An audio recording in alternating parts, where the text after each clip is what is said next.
Okay, stop everything. I need to tell you something that's going to sound absolutely insane, but stick with me because the math will blow your mind. There's this couple. Let's call them Sarah and James. Sarah makes $65,000. James makes $55,000. Combined household income, $120,000 a year. They should be crushing it, right? They have $847 in their savings account. Meanwhile, their neighbor Linda, single mom, makes $48,000, has $23,000 saved up. What is happening? Look, if you and your spouse are both working and you still feel broke at the end of every month, don't click away. This video is going to explain exactly why that's happening using something called the Parkinson's Law of Dual Income and the Easterlin Paradox of Marriage Economics, concepts almost nobody talks about but explain everything. And before you leave thinking this is another Stop Buying Lattes lecture, it's not. This is about understanding how the entire economic system restructured itself the moment households went from one income to two incomes, and how you can actually use that knowledge to win. Hit that like button right now if you've ever wondered where all your money goes despite both of you working. And subscribe because we're going deep into marriage and money in ways that actually matter. All right, let's go. So here's the thing nobody wants to admit. The two-income household is probably the biggest wealth-building opportunity and the biggest financial trap in modern economics. It's both at the same time. And which one it becomes depends entirely on whether you understand what I'm about to show you. Let me start with a concept from 1955 called Parkinson's Law. Cyril Northcote Parkinson wrote, "Work expands to fill the time available for its completion." But there's a financial version nobody talks about. Expenses expand to fill the income available for spending. When households went from one income to two incomes in the 1970s and 80s, something bizarre happened. Everyone expected families to become twice as wealthy. Instead, the poverty rate for dual-income families barely budged. Why? Because every single industry watched households double their income and said, wonderful, time to double our prices. But here's where it gets interesting. They didn't do it obviously. They did it through something economists call positional goods reallocation. Stay with me here. A positional good is something whose value depends on how it compares to what others have. Houses in good school districts, college degrees from prestigious schools, cars that signal status. When one person per household worked, there was only so much competition for these positional goods. The market found equilibrium. But the moment two incomes became normal, everyone could suddenly bid higher for the same limited goods. So prices on these critical items, housing, education, healthcare, they didn't just go up with inflation, they skyrocketed because now every family was competing with dual income war chests. Let me show you the actual numbers. 1970, median home costs 2.4 years of household income. 2024, median home costs 5.6 years of household income. But here's the kicker. In 1970, that was one person's income. Today, it's two people's combined income. So really, housing went from 2.4 years of one income to 5.6 years of two incomes. That's not double the cost. That's nearly 5 times the working hours required to buy the same asset. Let it sink in. You're working 5 times harder for the same house. College? Same story. In 1970, you could work a summer job and pay for a year of tuition. Today, a summer job pays for, maybe your textbooks, if you buy them used. This isn't about inflation. This is about market reallocation based on household bidding power. And here's what makes it a trap. You and your spouse can't opt out. If you try to buy a house on one income in a decent area, you're competing against dual-income households who can bid higher. You get priced out automatically. So both of you have to work just to access what one income used to buy. That's not wealth building. That's a treadmill that got twice as fast. Now let me introduce you to something called the Easterlin Paradox and how it destroys dual-income households. Richard Easterlin, economist, discovered something fascinating. Beyond a certain income threshold, more money doesn't make people happier. You know why?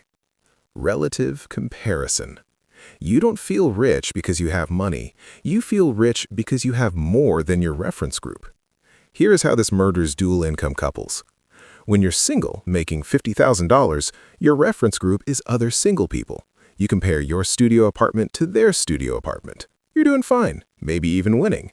Then you get married. Combined income jumps to $100,000. But now, and this is critical, your reference group changes. You're no longer comparing yourself to single people in studios. You're comparing yourself to other married dual-income couples. And what are they doing with their $100,000? Oh, they bought a house. Guess we need a house. They have 2 cars. Guess we need 2 cars. They vacation in Europe. Well, we can't look broke, can we? This is called reference group expenditure creep, and it's why lottery winners often end up bankrupt. Their income jumps, but their reference group jumps even faster. Here's the actual mechanism. Single person, reference group, similar income singles, spending benchmark, around $40K lifestyle, savings rate, 20%.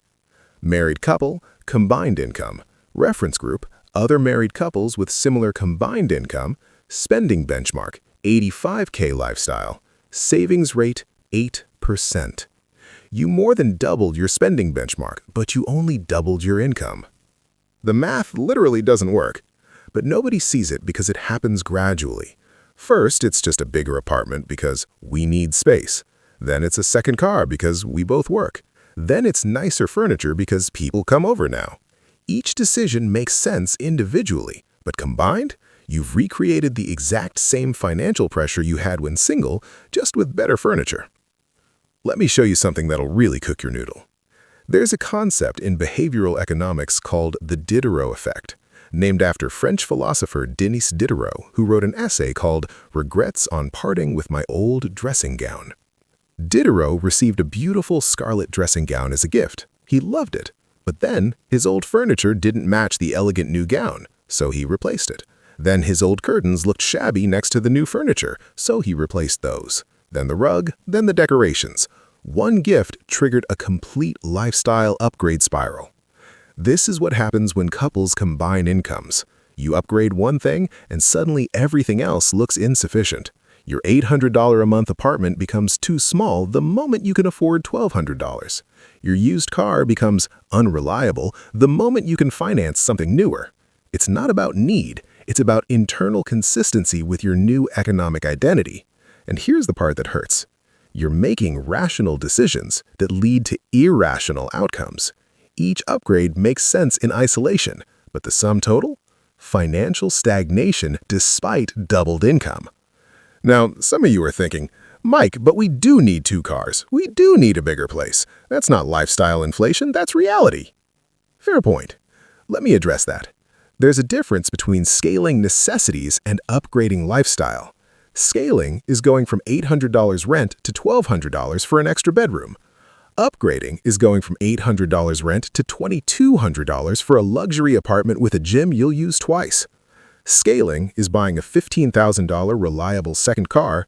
Upgrading is financing 2 $35,000 vehicles because we deserve it. The trap isn't needing more. The trap is confusing more with better than before. Here's a framework almost nobody uses. The marginal income utility test. For every new expense you add as a couple, ask, is this expense creating value equal to or greater than what we'd get from investing that difference? Example, apartment A, $1,200 a month, meets your needs. Apartment B, $1,800 a month, nicer finishes. The difference is $600 a month or $7,200 a year. Invested over 15 years at 8% return, that's $195,000. Is the nicer finish worth $195,000 of future wealth? Maybe, if it genuinely improves your daily quality of life significantly. But usually, it's just matching what your reference group has. And that's the trap. You're not making decisions based on value to you. You're making decisions based on keeping up with people who are probably broke too. All right, now we need to talk about something kinda dark. And I say kinda because it's not a conspiracy. It's just how markets work. But once you see it, You can't unsee it. The modern economy has what I call dual income price discovery. Here's how it works. Businesses don't price based on what things cost to make. They price based on what the market can bear. And the moment dual incomes became standard, businesses realized the market could bear a lot more. Think about childcare. In the 1970s, most families had one parent at home. Childcare was a small niche industry. Today, the average cost of childcare is $1,200 to $1,500 per month. Notice something? That's almost exactly what a second income earner brings home after taxes in many households. It's like the childcare industry calculated backwards from what's the maximum we can charge before the second income becomes pointless. And it's not just childcare. Wedding industry? They know dual income couples have more to spend. Average wedding cost has gone from $6,000 in 1970, adjusted for inflation, about $45,000 today, to $30,000 actual dollars today. Wait, that's lower? Not when you factor in that that's just the average. The median wedding for dual income professional couples closer to $40,000 to $50,000. Because there's now a premium tier that exists specifically because dual incomes can fund it. Healthcare costs? Insurance premiums have risen 300% faster than wages since 2000. Why? Because households can pay more now.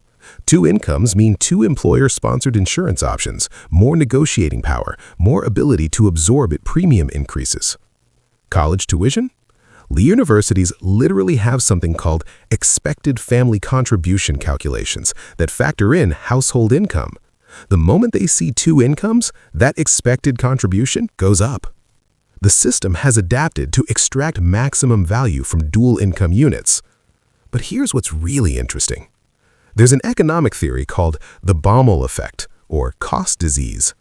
Economist William Baumol discovered that industries where productivity can't easily increase, healthcare, education, childcare, see costs rise faster than inflation. Why? Because wages in these sectors have to compete with wages in high productivity sectors, like tech.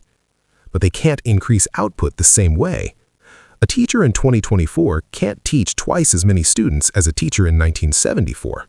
A nurse can't see twice as many patients. A childcare worker can't watch twice as many toddlers. But tech workers can produce exponentially more value with software and automation.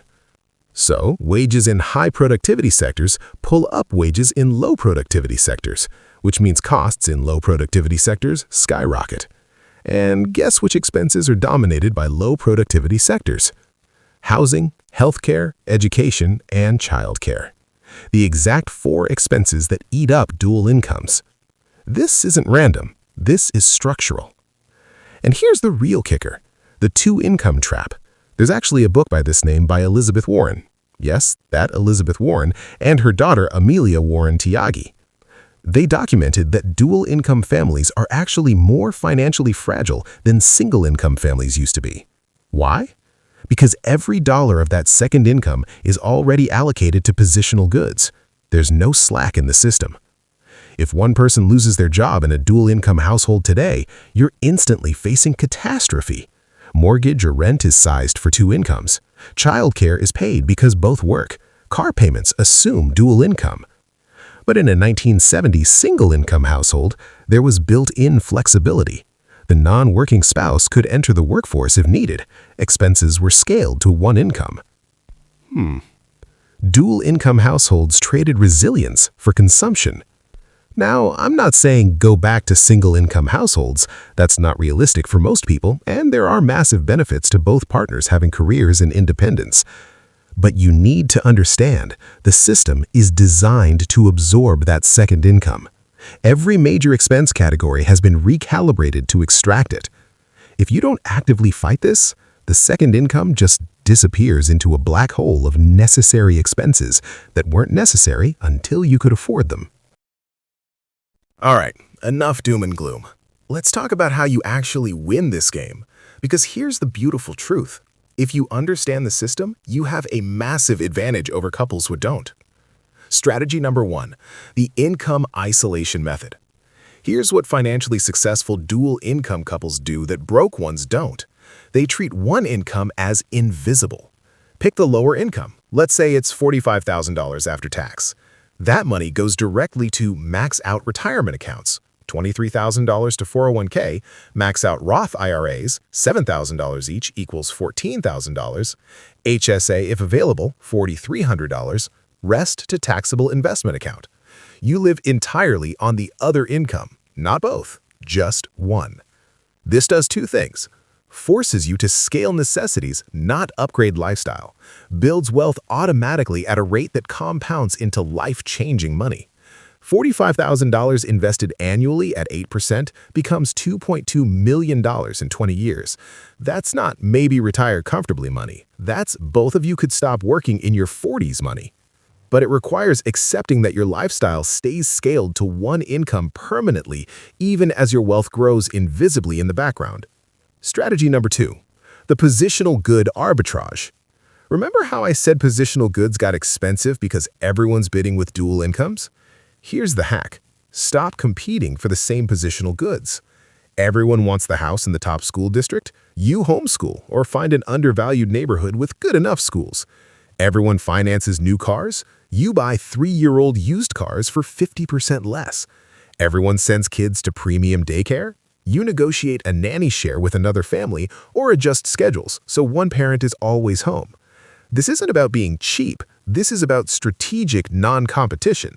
You're letting everyone else drive up prices on specific positional goods while you get 80% of the benefit at 40% of the cost by choosing different options. Think of it like this. Everyone's fighting to get into the fancy restaurant. You're buying the same ingredients and cooking at home like a king. Same meal, fraction of the cost. Strategy number 3, the lifestyle lock-in principle. This is the most powerful one, but it's hard. When you first combine incomes, you have a golden 6 to 12-month window before lifestyle inflation locks in. During this window, make a lifestyle budget based on 1.5x the lower income, not the combined income. So if one person makes $50K and the other makes $60K, your lifestyle budget is based on $75,000 total, not $110,000. The remaining $35,000 automated to investments before you ever see it. Once you lock this in for 6 to 12 months, it becomes your new normal. You won't feel deprived because you never experienced the higher lifestyle. But if you wait, if you spend even 1 year living on the full combined income, you'll never go back. Your reference points will shift. Your identity will adapt. You'll be stuck. This is the window. Use it or lose it. Strategy number 4, the buyback time calculation. Here's something nobody talks about. Sometimes the second income is barely worth it after expenses. Run this calculation. Second income after tax minus childcare, commuting costs, work wardrobe, convenience expenses like food delivery and cleaning, additional healthcare or insurance costs equals net benefit. Now, divide that by hours worked per year. If you're working 2,000 hours to net $15,000, that's $7.50 an hour. You might be better off with one person stopping work and eliminating those expenses while finding creative ways to generate $15,000 to $20,000 annually, freelancing, part-time remote work, or side business. $7.50 an hour isn't worth missing your kid's childhood. Just saying. Strategy number 5, the build wealth, then scale plan. Here's the long game. Years 1 to 7, both work, live aggressively below combined income, and invest 40 to 50% of gross. Years 8 to 15, one or both transition to part-time or flexible work, live off investments plus reduced income. Years 16 plus, fully optional work, financially independent. This isn't different than retire early. This is make work optional early, then choose what to do. Most couples do the opposite. They scale lifestyle immediately, save 10%, then work until 65, hoping it's enough. But you're not most couples. You're watching this video. You're learning the game. Here's the truth. The two-income household is the greatest wealth-building opportunity in modern history if you don't fall into the trap of spending both incomes. The system is designed to extract that second income. Housing, education, healthcare, childcare, they're all calibrated to absorb it. But design isn't destiny. You can see the game and play it differently. Here's the truth. Your grandparents built middle-class wealth on one income, not because things were easier, but because they had no choice but to scale their lifestyle to that one income. You have two incomes, which means you have a choice. You can let the system extract it, or you can weaponize that second income into genuine wealth. If this changed how you think about money and marriage, smash that like button. Subscribe because we're going deep on financial strategy that actually works. Drop a comment telling me, are you living on one income and investing the other, or are you stuck in the two-income trap? I read every comment. Thanks for watching. I'm Mike, and remember, two incomes is a superpower, but only if you don't spend them both.